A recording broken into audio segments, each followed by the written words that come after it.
This is Jordan Edwards, and this is the Business Jiu Jitsu Podcast. Good afternoon. I am here with Chris Matakis. Chris Matakis is a Brazilian Jiu Jitsu black belt under Ricardo Almeida in New Jersey. He is an 11-time author of incredible Jiu Jitsu books that I have read many of and I'm really excited to explore. He's a high-performance coach. He's a podcast host. And a really interesting and deep thinker. And Chris, extremely grateful to have you on the podcast. Very nice to meet you. Jordan, great to meet you, man. Very happy to be here. Yeah. So Chris, why books? Let's just get right into this. Who writes 11 books? Why books?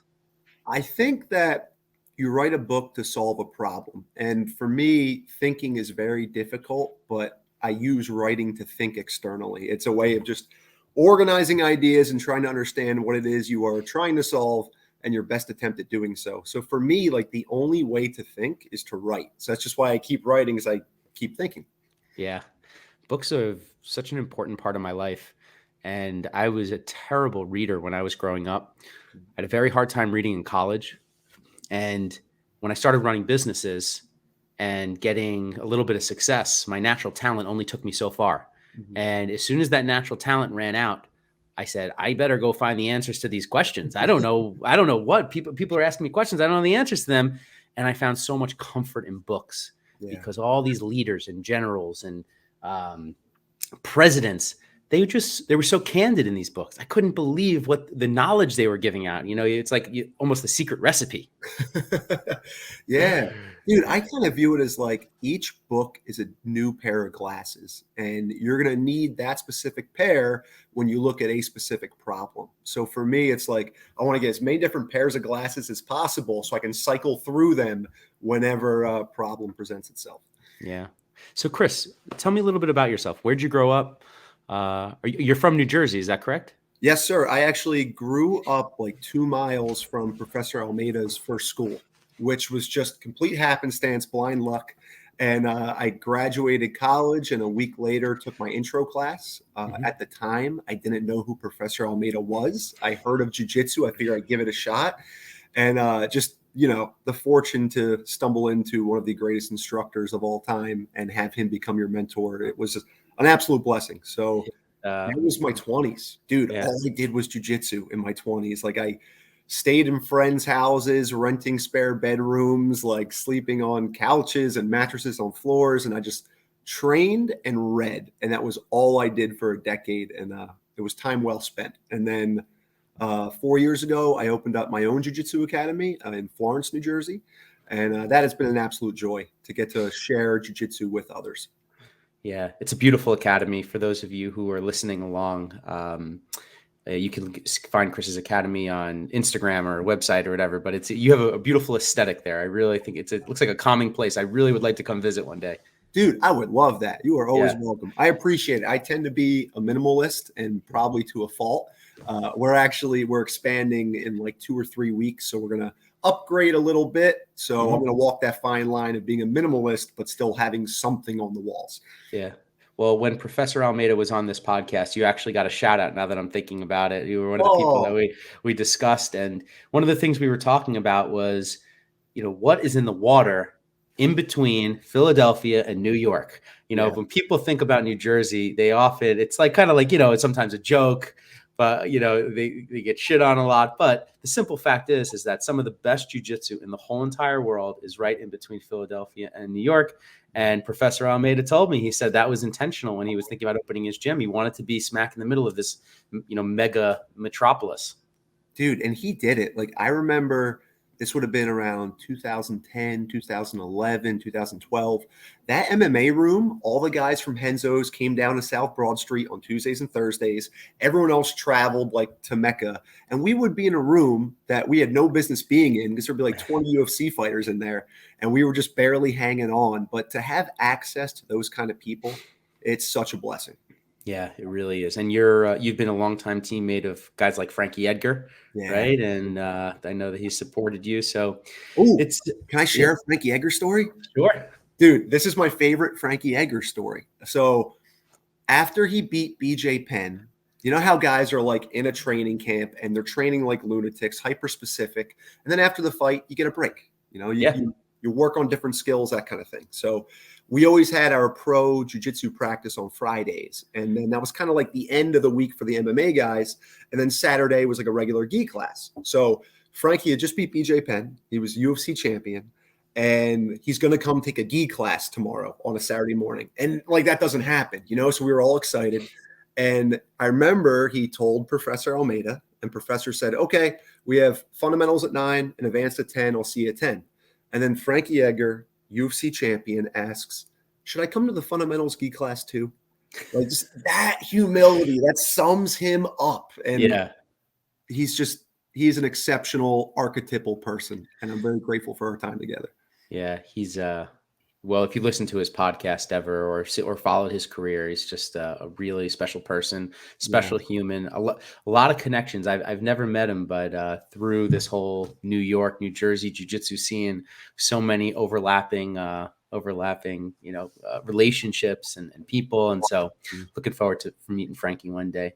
So, I recall this very, very clearly. It was about a year ago, January 2021. I was coming out of COVID, the crazy year of 2020. My wife and I went away. It was the first time we went away. She was pregnant. We went down to Mexico. Okay. And I downloaded a couple of your books onto my Kindle. And the whole trip, I was just locked in, page turning on Chris Matakis' book. And I was just, my wife, I was, dropping quotes. And it just really, I can't tell all the listeners and viewers out there, most of whom do jiu-jitsu, you have to pick up Chris's books if you haven't done it already. But one of the things that you even bring up, and I'm going off memory here because it's been a good year, but your first book was very much a white belt version of yourself, right? Dude, I appreciate that. Yeah. And as I'm reading, because I think I blasted through your first 3 and I got into your 4th book on that trip and I finished a few since. You watch your writing progression, your technique, the sharpening of the saw of your writing skills like happen in real time. Not that it was bad writing. I loved every second of your first book, but it was just this, very similar to the principles of which I'm writing about in my project of how jiu-jitsu helped my business. So I'm interested to hear right from you how the principles of jiu-jitsu helped your writing. Yeah. I think at its root, jiu-jitsu fundamentally teaches us how to respond to resistance in the most productive way.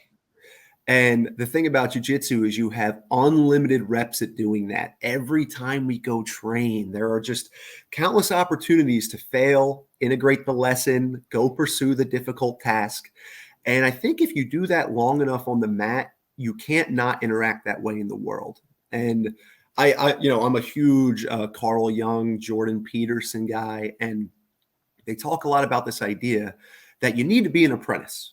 You have to pursue apprenticeship because it removes the inessentials of your character, of your capacity, and it strengthens you into an individual capable of doing something. But when you go through that apprenticeship, whatever that domain was, you come out on the other side with transdisciplinary skill. Yeah. You're able to take the constituent elements of success in that domain and apply them everywhere else. And for me, I just watched how all of my teammates, the better we got at jiu-jitsu, the better we got at business, the better we got at writing, the better we got at being husbands and boyfriends, because the same fundamental skill is trained, and that's the voluntarily doing the difficult thing on behalf of a perceived better. Do you find that one of the reasons why jiu-jitsu versus some of the other disciplines is because it's just so explicit? Like the losing, the failing, like in business, for example, you could have a successful business career. You could become rich and still be an asshole, right? You could make it very far in the business world and not develop this kind of attitude, this jiu-jitsu attitude. But it's hard and not impossible because there are some jiu-jitsu assholes, but in jiu-jitsu, very, very widely, the principle that you just described of fail, get better, repeat, is omnipresent no matter where you go in the world. Yeah. Yeah. What is it about, what is it about jujitsu that really, is it just that the failing, the tapping? What's your observations? I feel like exceptional people are attracted to infinite pursuits. Like, what are the things that you can't master? And they're the things I want to go pursue, right? Because the better you get, the greater your potential increases. And it's that idea that, as the shoreline of knowledge grows, so does, or as the island of knowledge grows, so does the shoreline of ignorance. And to me, dude, that's super exciting because it means you are never going to run out of fascinating things to learn. And if you think of 100 people walk into a jiu-jitsu academy, I don't know the stats around the globe, but maybe 20 become blue belts, a couple become purple belts. And the ones that stay are the people who have the humility to fail on a regular basis. And I love people who fail on a regular basis because we don't think that highly of ourselves. Especially you mentioned, like, there are some assholes that make it through, but for the most part, to achieve a black belt in jiu-jitsu, you have failed so many times. All those chips on your shoulder rather, just got kind of fallen off along the way because it's really hard to bring them with you through all those failures. And I think that's kind of the foundation, is that jiu-jitsu academies are filled with exceptional people who voluntarily put themselves in positions where they're weak so they can acquire strength. And I just don't see that in like daily life. Yeah, it's very difficult to go and seek it out. The dynamics that exist inside of companies are very difficult to teach in school. And even when they do try to teach these things in coursework, it doesn't ring as true as when you've lived it. I always kind of fall back, if you've ever read the book, How to Win Friends and Influence People. Yeah. I think that book kind of illustrates it better than any other book or course or anything I've ever seen. Emotional intelligence, dealing with people. In jiu-jitsu, if you're the smelly guy, if you're the bully, if you're the one that has a reputation for hurting people, like, it's so explicit, right? Yeah. In a corporate environment, in a big company, you don't really get, these things are understood, but it's implicit, that it is existing without, kind of the structure typically in order to deal with it and get better. And so that's why, like, entrepreneurship to me is so similar to jiu-jitsu. Yeah. And like you said, a lot of people start businesses, but as you go down, the funnel keeps getting thinner and thinner and thinner. Yeah. Yeah. So you named Jordan Peterson. You mentioned who was the second gentleman you mentioned? Carl Jung. Carl Jung. Yeah. I know you're also a fan from your podcast of Naval. Yeah, he's awesome. Oh my God, that guy's great. Who are some of your other influences, either jiu-jitsu or in writing? In writing, Stephen King wrote a book called On Writing. And bro, like, I can't read fiction. I don't have the capacity for it. I'm not patient enough. But he wrote a book on writing, which for me is like the Bible about writing. And I probably read it every 6 months or so. So he was a big influence. Carl Jung, Jordan Peterson, and Joseph Campbell have been the big ones because I've become obsessed with this idea of the hero's journey. I just think really understanding that idea, it's the best pathway through life. And all the stories, all the religions are trying to convey this wisdom. And to use your words, until we make it explicit, we miss out on the opportunity of integrating those lessons. So I would say really it's been Peterson, Jung, and Campbell centered around the hero's journey. That's been the last 4 years of my life. What about you? What's impacted you? The most impactful books to me have been biographies. Okay. Biographies of people who have dealt with great struggles. So Grant and Churchill. More recently, I was really fascinated with books of the most recent, Iraq, Afghanistan war. So books about from Navy SEALs. Jim Mattis just wrote a book. So I love books that describe really challenging problems, what it was like to be in a bunker in World War II with bombs dropping and having to make decisions on behalf of millions of people's lives, being in the Civil War and, devising battlefield strategy. Those to me Not that, you know, what I do is anywhere doesn't hold a candle to those things, except when I'm have to make a decision on behalf of my, you know, I have hundreds of employees at my clothing business. I'm in the fashion and retail business. I have 12 stores and an e-commerce website. And during COVID, if I didn't make the right decision, the company was out of business. 600,000 businesses folded during COVID. Yeah. So I had people relying on me for their rent, their mortgages, their food, their car payments. And if I made the wrong decision, then it goes out. And so you can feel just as lonely as JFK during the Cuban Missile Crisis. Mm-hmm. And so whenever I've gone and read books, like, for example, I think in the book, The Obstacle is the Way by Ryan Holiday, he goes into these moments that JFK was going through. And I just found so much comfort in these stories that you're not alone, because when you are when you're in a position of leadership, you can't talk to no one else understands what you're going through, that you're leading. Yeah. And very often, if you do try to talk to them, it's alienating. Yes. Yeah. And so books are like my friends. You know, some of my greatest mentors have been dead for hundreds or even thousands of years. Marcus Aurelius and Lincoln. Yep. And it sounds, you know, people who get this, like yourself, who love books, you get it. But people who haven't had to lean on these figures as much, it can sound pretentious. It can sound, like I said, alienating to some of the people. But for me, it's been one of my secret weapons to success. Yes. Yeah. And dude, for me, it's the part of my day I look forward to the most. Like, I protect that reading time. It's every morning with my coffee before I start all of the various projects, and it's sacred time. Like right now, I'm going through Jordan Peterson's Maps of Meaning again, and it is a sufferfest, but it is an absolute joy. And dude, it's the hardest part of my day, that hour. Like, it's the most intellectually draining, but I get so much of it, and I can't imagine confronting life without these tools. Like, dude, you mentioned The Obstacle is the Way. Bro, 3 years ago now, I tore both pecs, and I was in 2 slings for 4 months. My wife did everything for me. She was an absolute godsend. And my only respite was I would put on the audiobook, The Obstacle is the Way, and just walk through the neighborhood over and over, 2 slings. Oh my goodness. It was enough. Like that. Was that were you lifting?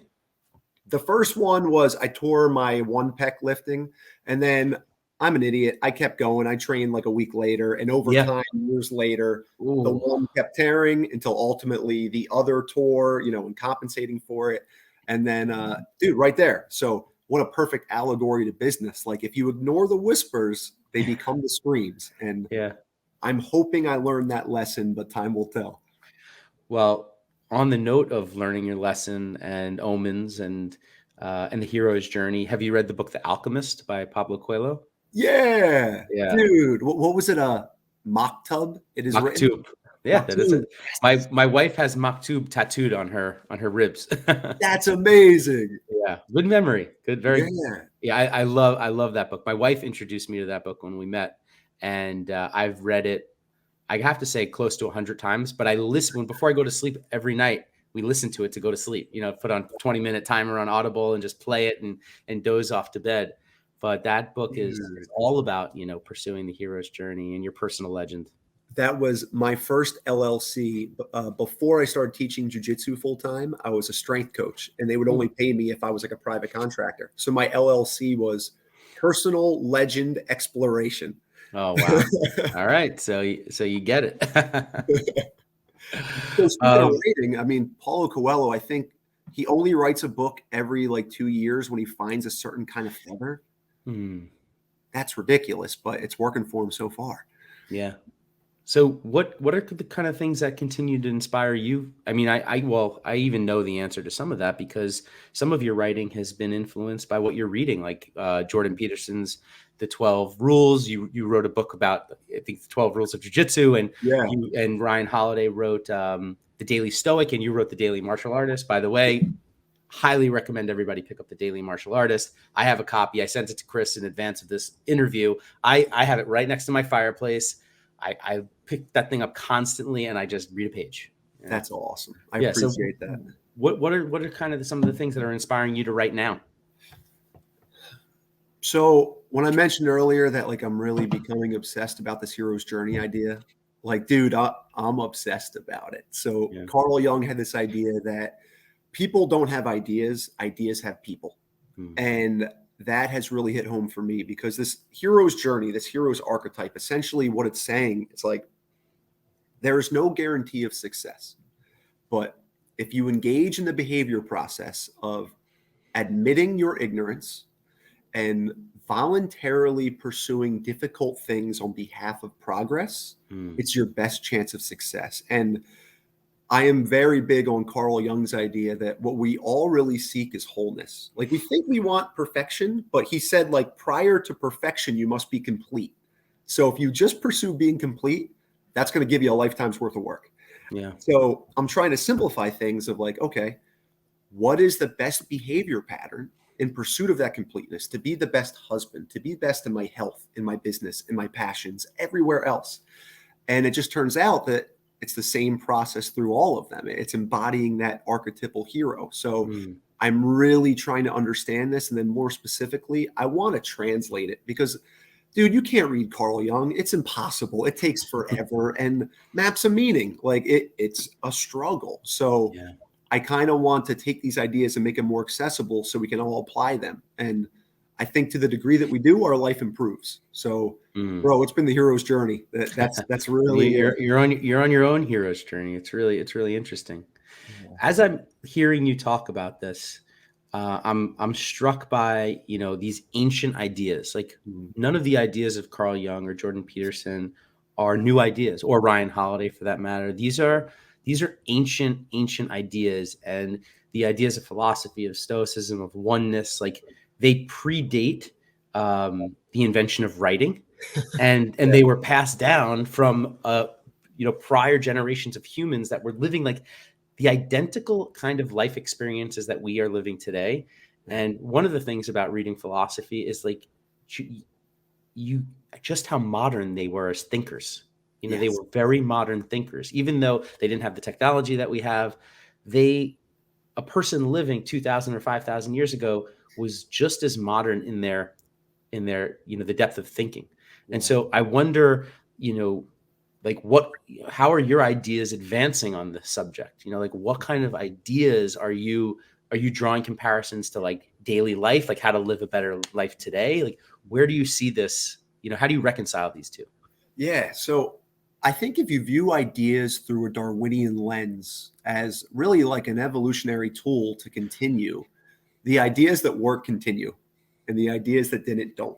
And Peterson has this incredible codification of he breaks reality down into 7 constituent elements. There's the knower, the known, the unknown, and there's a positive and negative aspect to both. And all of that exists within that primordial dragon of chaos, which is actually your logo, which is freaking fantastic. And within that, I find it so useful because we're always the individual protected in our known, in our systems, in our culture, which protects us from the chaotic unknown, which is both, offers creation and new ideas and new technologies, but it's also destructive.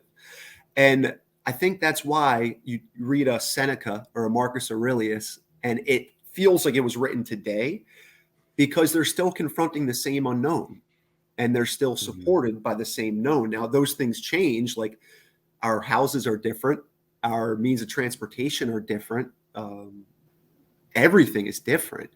But the meta principle of I'm the knower and I am going off into the unknown in search of benevolence to take a new idea and expand my known, that process doesn't change, even though the mechanisms by which you do it will change. So for me, I feel like when you read something that is a Marcus Aurelius who writes a journal to himself and it directly applies to our lives today, I think it is a sign of the validity of the ideas that they hold true across time.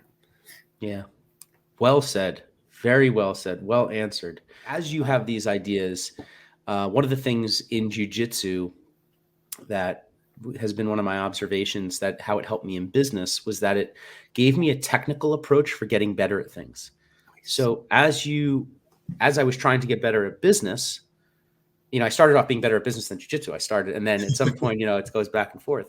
But the technical approach sent me on this journey of learning and trying to improve and how to journal and how to do these things. So as you have these ideas that you just described to me and articulated so well, do you have any like technical systems that you use to write, to notate, to journal? What are some of the, how are you recalling this information like at your fingertips? Yeah, I really like Microsoft OneNote, but I also really don't like screens. So I tend to I always got, just like you, I got one of these guys with me. And I actually just had a breakthrough in my own practice because I love hiking, but that's when ideas come to you, right? When you get quiet, you download them. But I don't want to have my phone on me when I'm hiking. So I just got these little notebooks that can fit in my pocket and just pull out and write. So my system tends to be, I write it on paper, and then I take all the paper and I put it into OneNote. And then I see what those ideas are, and then I turn those into a blog, a book, whatever it might be. So I go from lack of technology to more technology along the way. Yeah, that's a great system. I'm always so interested in people's systems, hacks, things that they do, constantly improving them. My little version of what you just described, because I drive a lot. I've been a commuter my whole career. I'll be listening to a book on tape, Audible, or a podcast, and an idea will strike me. So I'll just pull out my phone and hit the voice note, and then I'll just start talking. Nice. And my library of voice notes over the years is just crazy. And sometimes I go back and listen to them and I've forgotten. And then as it goes into the idea, I'm like, oh my goodness. My new book that I'm writing is informed by a lot of these voice notes. A lot of the content is directly going to be derived from these conversations I was having with myself during COVID. The narrative of my book, Business Jiu Jitsu, is going to be about COVID, and then all the decision making, and how jiu-jitsu helped me with all that decision making. So anyway, enough about me. I'm very interested to hear about your new book. Yeah, dude, I appreciate it. So we've already talked about it. Yeah, while you talk, I'm just going to share my screen for a moment and share some of your books. So sure, dude, appreciate it. So the new one is called Jiu Jitsu and Resistance: An Antidote to Modern Struggle. And we talked about, why do I keep writing these books? Well, I'm kind of following that like circumambulating process of getting to the crux of the matter. And I really do believe that the thing that makes you successful in jiu-jitsu is that which makes you successful in life. And it is this response to resistance where it's not an enemy, it's actually an indication of the path.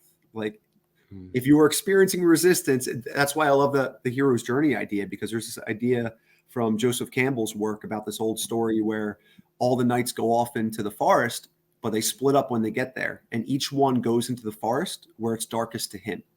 Because if you're on a path, you're on someone else's path. But the whole point is to create your own path. And if you're doing that, you're the tip of the spear, which means you're leading the way, but it also means you have no idea what you're doing. So all these books have been sort of like a circling in on this fundamental idea that I think the reason why jiu-jitsu makes us better husbands, better businessmen, all of these things, is because of the behavior process we train on the mat, which invariably bleeds into the rest of your life. So I kind of took a reference to Stephen Pressfield, who, dude, his books about the creative work, incredible. Oh my goodness. That has to be one of the best books, for the just about getting things done. Yes. Yeah.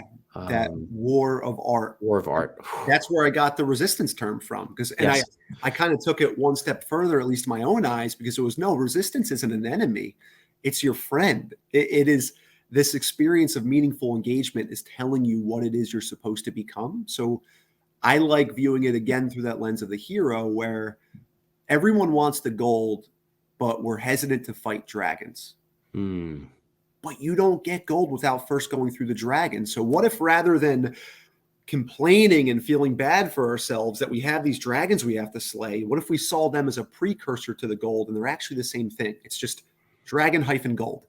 And it removes all that internal resistance. So now you have all of your capacity to confront the external resistance in the most productive way. And I talk about that through jiu-jitsu as well as through life in general in this book.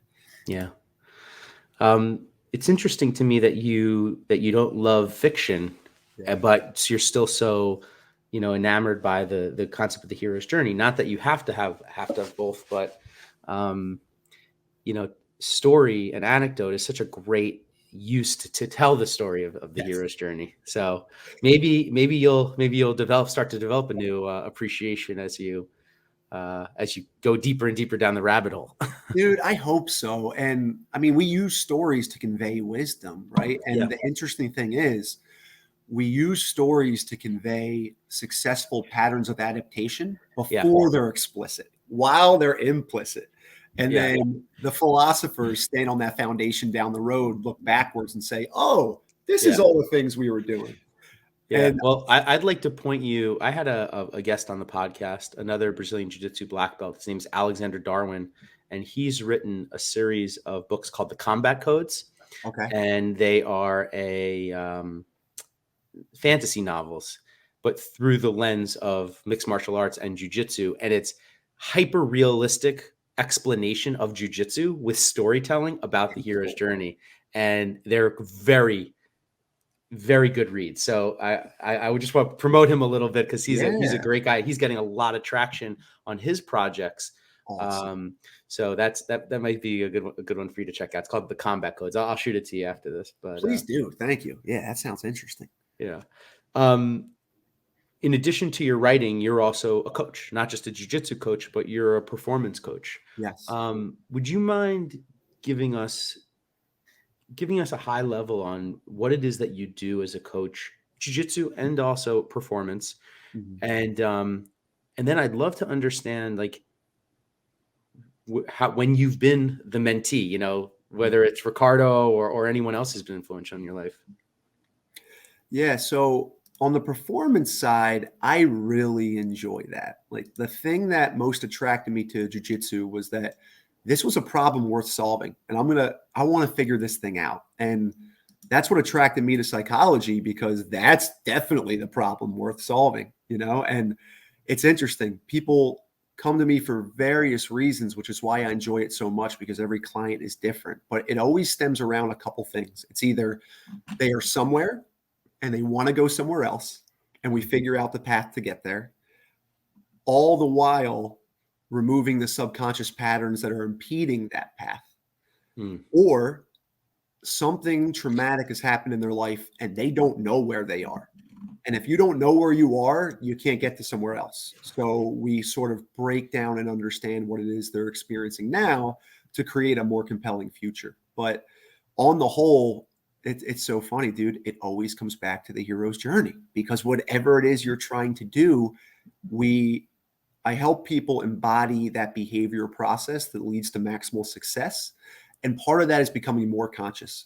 I mean, we are generally on autopilot, you know, and we're navigating unconsciously most of the time in a skillful manner. But to the degree that you are not present, you don't have all of your faculties to present to whatever it is you are trying to solve, fix, win in this moment. So I like helping people become more present and removing the thought patterns that are impeding that presence, that are impeding their success in whatever endeavor it is. And jiu-jitsu is the easy part. I don't do much. Jiu-jitsu does all the heavy lifting. I kind of view it as like the three components of religion, where there's the teacher, the teaching, and the students. Jiu-jitsu is the same way. And the teaching is sound. I'm just the vessel for the teaching, and it does all the work for the students. So I believe my primary goal is to create an environment in which people from all walks of life can come together and use this vehicle for personal development, pursuing different goals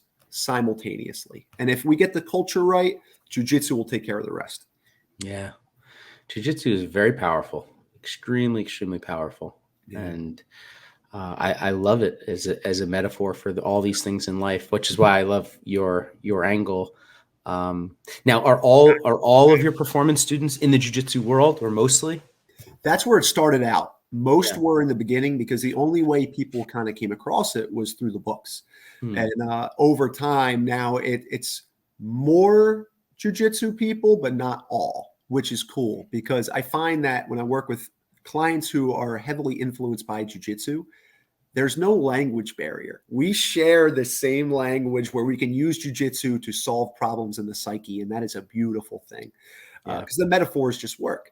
And I appreciate when I get to work with clients who are not in the jiu-jitsu space, who maybe haven't read these books, where you can really you can download a new framework into them. It's like, dude, remember in the Matrix when Neo gets plugged in and he's like, I know jujitsu, or what was it, kung fu? I know kung fu. I think he even said jujitsu, did he? Jiu-jitsu? Yeah. Like, you get to do that with people because changes in the material world, in the body, they take a lot of time. Like, if you want to put on 10 pounds of muscle, work hard for a year and we'll touch base next December. But Wow. in the immaterial, in the psyche, you can create changes in a moment. And the feeling that I still feel, but that meant a lot to me in the beginning when you would be teaching a white belt and they would have a breakthrough and you see that light bulb go off, that's incredibly meaningful. But for me now, when I can help someone get that light bulb in their marriage or in accordance with their soul, there's nothing more rewarding than that. It's a beautiful thing. I love what you said about language as it relates to that. John Danaher had the same observation on this podcast. It was a big topic of conversation. It was that language is a human superpower, and the ability to master language and have a common vernacular is something that is so powerful for the coach-student relationship. You have to understand each other. You know, have to get each other.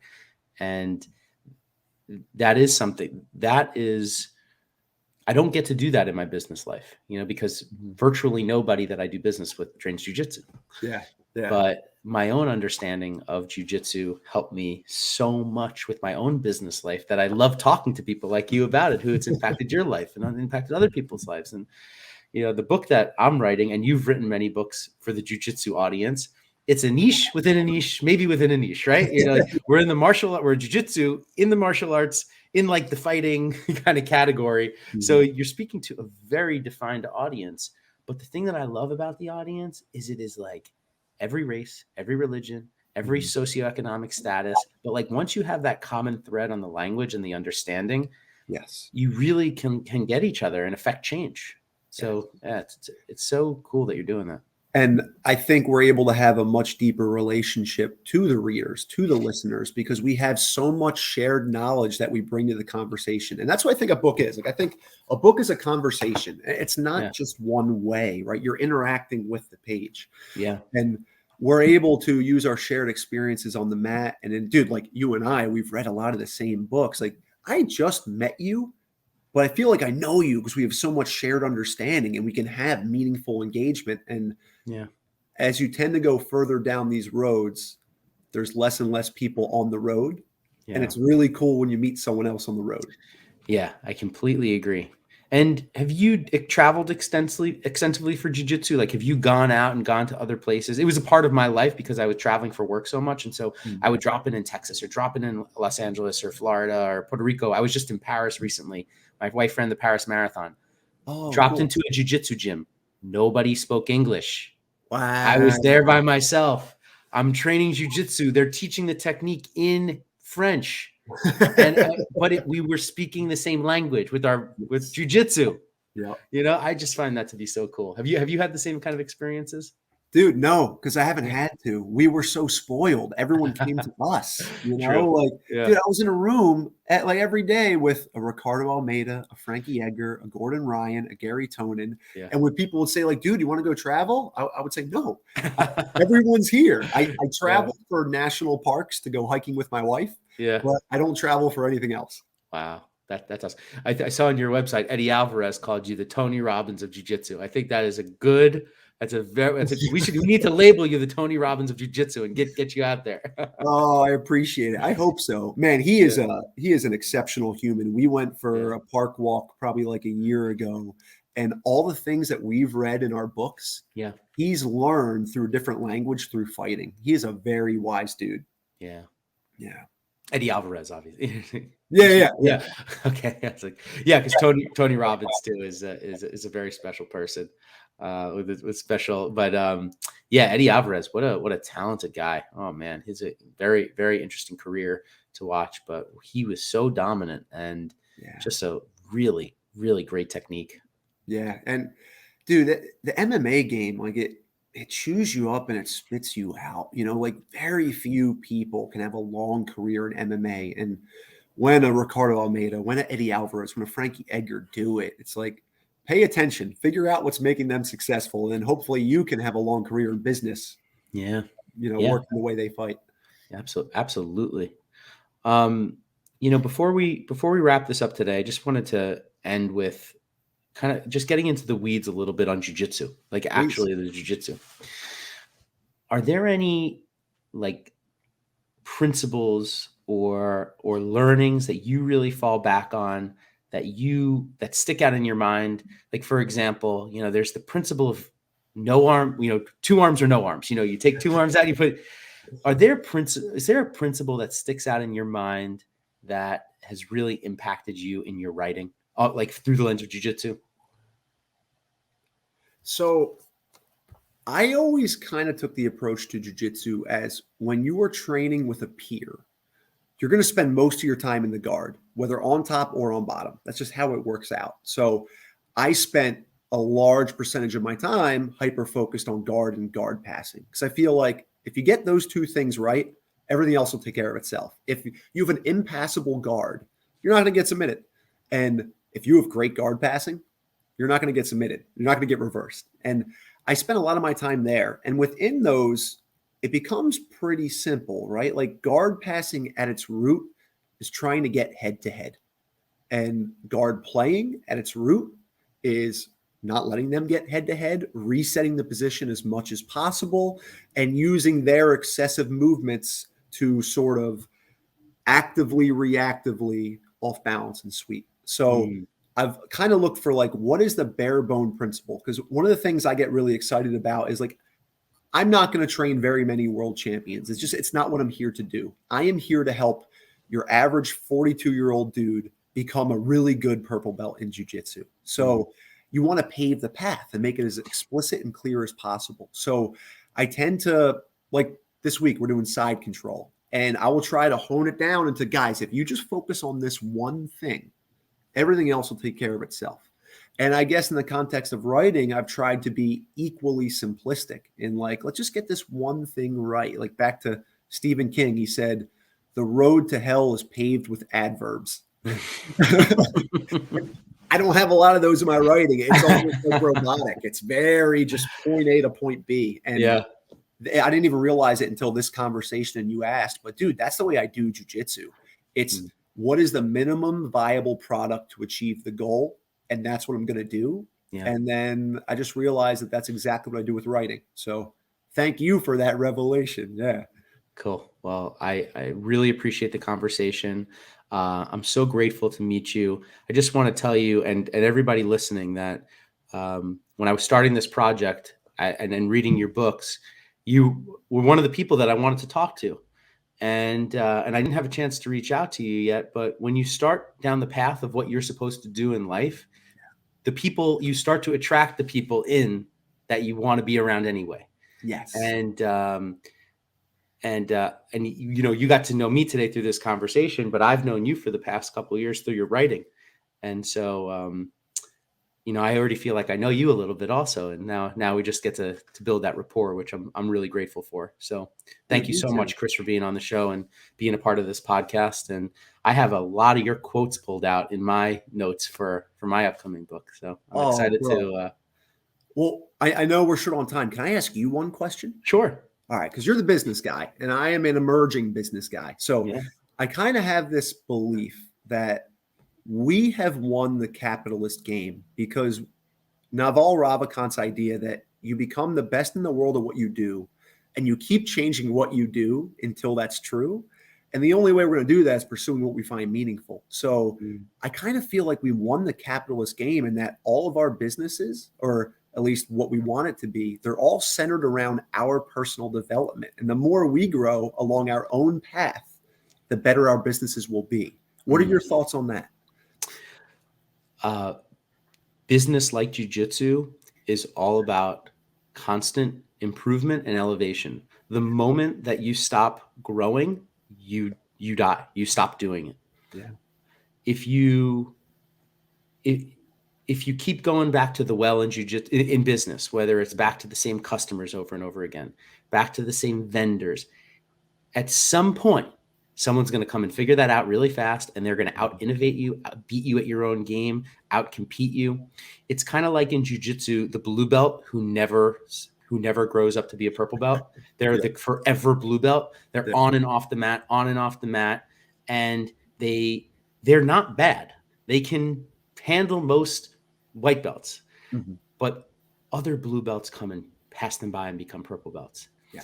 And they don't know why. It's like, there's a term I use sometimes in business and jiu-jitsu called an ask hole, an ASKHOLE. It's somebody who constantly asks for advice, but they never take it. Oh, yes. So they just always want to ask. They're not afraid to ask questions. And everything in life is on a normal distribution. You don't want to do this and you don't want to do this. You want to come right down the middle. And you have the people, like, I think asking questions is great, but don't just keep asking and never growing. Yeah. And I think that comes down to the heart of this issue that you're talking about, of growth.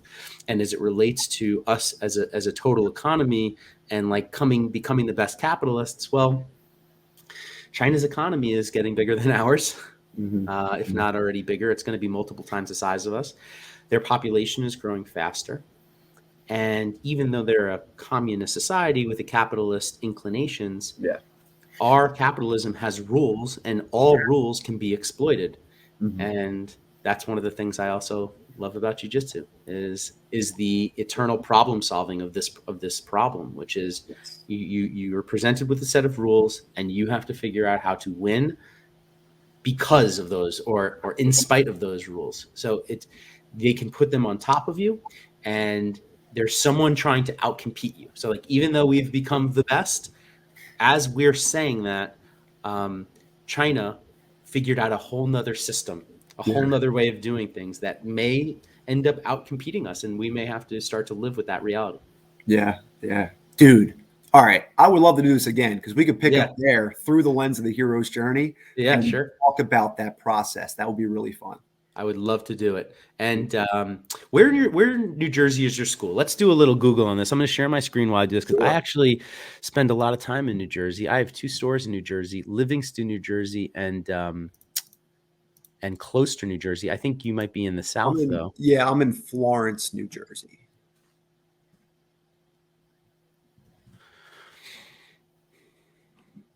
Let's see.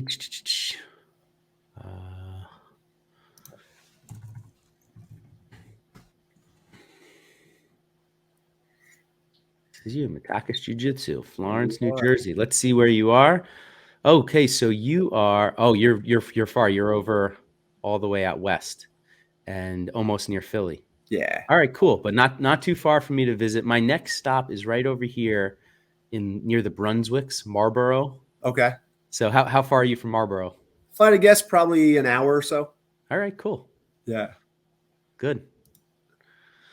All right, Chris. Well, once again, an absolute pleasure getting to know you. Thank you for everything you do. Your writing means a lot to me, and I can't wait to read your new book. Bro, I appreciate it. Thank you for your time, and I appreciate the way you interact with the world, and I wish you all the best. Thank you so much. I'll talk to you soon. All right, man. Be well.